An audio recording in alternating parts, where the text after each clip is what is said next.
Good evening and welcome back to Reading the Scriptures. I'm Brian. Thank you for joining me today. We're on with Mark chapter 2. So let's go ahead and get started and see what we can find out. Mark chapter 2. Jesus forgives sins, heals a paralytic, eats with tax gatherers and sinners, and announces that he is the Lord of the Sabbath. And again he entered into Capernaum after some days, and it was noised that he was in the house. And straightway many were gathered together, insomuch that there was no room to receive them, no, not so much as about the door. And he preached the word unto them. And they come unto him, bringing one sick of the palsy, which was born of 4. And when they could not come nigh unto him for the press, they uncovered the roof where he was. And when they had broken it up, they let down the bed wherein the sick of the palsy lay. When Jesus saw their faith, he said unto the sick of the palsy, Son, thy sins be forgiven thee. But there were certain of the scribes sitting there and reasoning in their hearts, Why doth this man speak blasphemies? Who can forgive sins but God only? And immediately when Jesus perceived in his spirit that they so reasoned within themselves, he said unto them, Why reason ye these things in your hearts? Whether is it easier to say to the sick of the palsy, Thy sins be forgiven thee, or to say, Arise, and take up thy bed, and walk? But that ye may know that the Son of Man hath power on earth to forgive sins, he saith to the sick of the palsy, I say unto thee, Arise, and take up thy bed, and go thy way into thine house.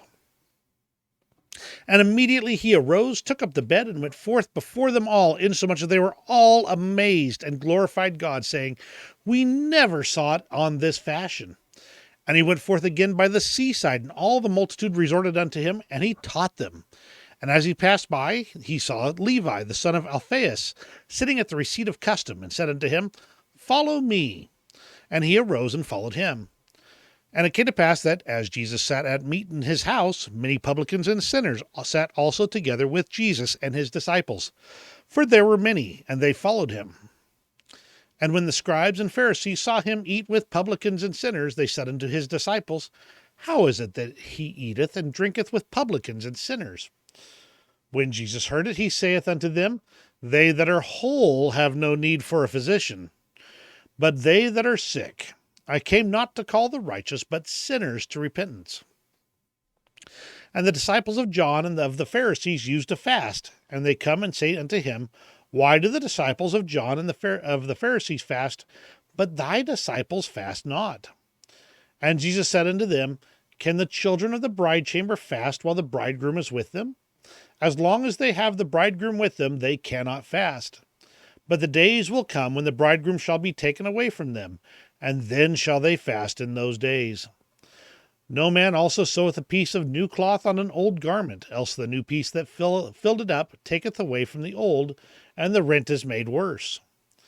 And no man putteth new wine into old bottles, else the new wine doth burst the bottles, and the wine is spilled, and the bottles will be marred. But new wine must be put into new bottles.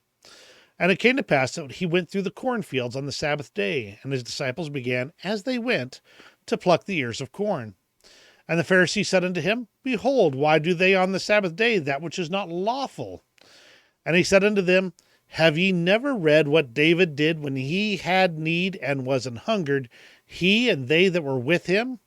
How he went into the house of God in the days of Abiathar the high priest, and did eat the shewbread, which is not lawful to eat, but for the priests, and gave also to them which were with him. And he said unto them, The Sabbath was made for man, and not man for the Sabbath. Therefore the Son of Man is Lord also of the Sabbath. Kind of interesting here. I mean, a lot of it's just putting the Pharisees in their place here, basically telling them, you cannot you can't say to me, the Son of God, that I cannot forgive sins, that I cannot create miracles, that I cannot do these things, because I am the Son of God. That's not me. That's what Jesus is saying. And really, in many ways, it's just they were looking for reasons to doubt. And how often do we in our lives kind of search for that reason to doubt so that we don't have to do the thing that is hard? That's my thought for today. Thank you for joining me today. I hope you enjoyed Mark chapter 2. We'll continue on tomorrow. Thank you very much, and we'll see you then.